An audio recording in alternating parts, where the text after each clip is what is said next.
Hello! Glad you could make it. My name is Serval. I worked as a compositor on the Hasman Hotel pilot, the Hell of a Boss pilot, and Holidays, so I guess all of Ivsy Pop's H projects. I also composited the entire O'Malley short back in February, and since I'm addicted to compositing, I just wrapped up on the new ADDICT music video. But hold on, what is compositing? My job is to take the animation, backgrounds, and effects together into a shot and make it look cohesive within the physical space. This is really easy to do since all I really have to do is press the Add Sexy Spider Stripper Lights button, which is right next to the Make Everything Pink button, and bam, there you go.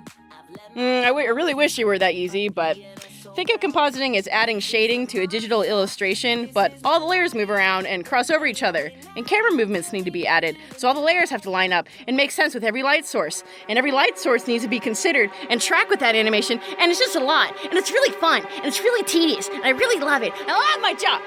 It's just 24 moving paintings every second, so let's take a look at some of my favorite shots that I did on ADDICT. I just use a program called After Effects, specifically version 2018 for this, but honestly, it doesn't really matter. Here's what I'm usually given. An animation file and a background, with or without burn. I also have boards to revert to, which I pulled up right here, so I can see what camera moves I'll need to add a bit later. It had a really cool fade to show off how carnal crazed Val is, so I was able to get really creative with it and mess with elements to stand out. I'm very lucky that I can just kind of go ham on designing the final shot a lot of the time. Unlike O'Malley, ADDICT didn't have any color scripts or thumbs to refer to. Here's an example of one. Huge shout out to Jen Padilla for these awesome color scripts. Good job, so happy you're my coworker. So I played with a lot of lighting that one would expect to see in a moth-owned strip club. So crazy neon lights, LEDs, spotlights everywhere. A lot of the glow effects that I do within After Effects are done with layer styles, like inner shadow and outer glow.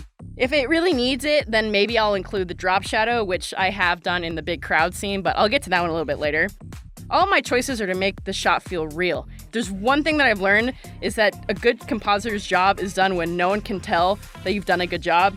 Like, if I were to just have this standard unlit animation in this shot, it wouldn't be as immersive, right? And you gotta feel like you're in there, man.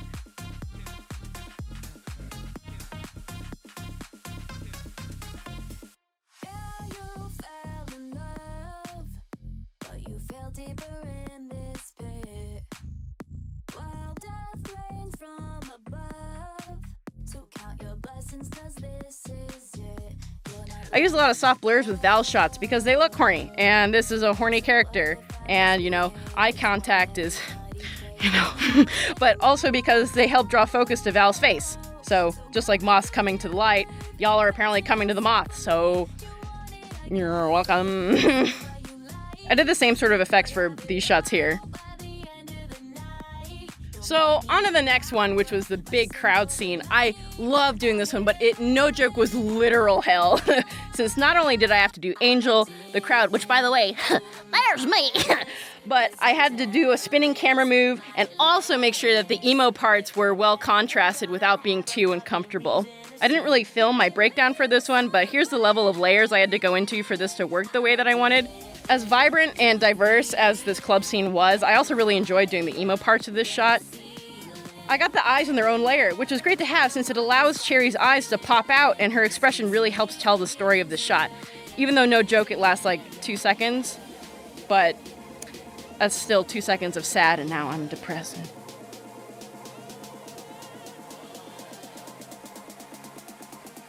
So, speaking of Cherry, let's go on to this last one that I wanted to cover. This one is a little bit of a quicker explanation since all I really had to do was key out the fog on the fire, tweak the colors, make it glow, make Cherry more pink, gave her a rim light, blurred the background, color correct everything as a whole, and then made a really simple particle simulation to look like sparks coming out of the fire. That's really it. It's pretty straightforward.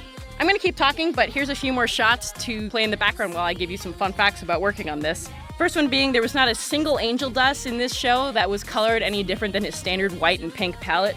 All of the color edits were done in compositing, and I think that's pretty neat.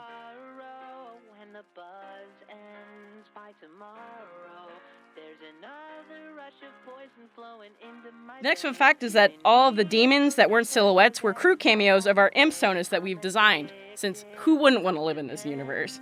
Another one would be that the pole dancing choreography that Angel does was actually done by one of our board artists. Here's her name, and I've linked her reference footage down below. And lastly, but certainly not leastly, the cat girl and the demon schoolgirl prostitute chicks were called Lulu and Dia, respectively.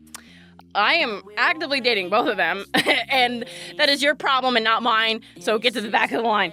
So that's kind of the big gist of what I did on Addict and as well as compositing as a whole. But I want to make more videos about talking about compositing work on past projects like the Hasman Hotel pilot or even the Hell of a Boss pilot or how they compare and whatnot, and even seeing what I would do now with the knowledge that I have now of working on these shows for so long. I'm also in the process of developing my own little web series, which can be found right here. It's about a stupid cat that makes funny haha voice, and therefore it's a cartoon show. So if you'd like to support that, I have a Patreon as well. So clicky clicky, pleasy wheezy.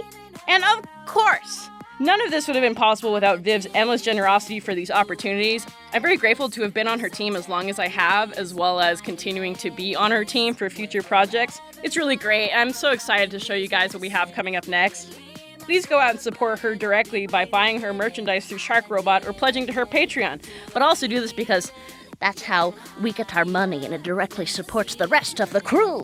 I don't really know how to end this, but my dog's name is Laika. So if you enjoyed this video and you want to see more, please make sure you like and subscribe. But feel free to follow me on all my other socials. Serval Sketch on Twitter and Instagram. And if you're a big boy or big girl or big they or a recruiter or something, then Serval Sketch on LinkedIn. Yep. Okay, that's it.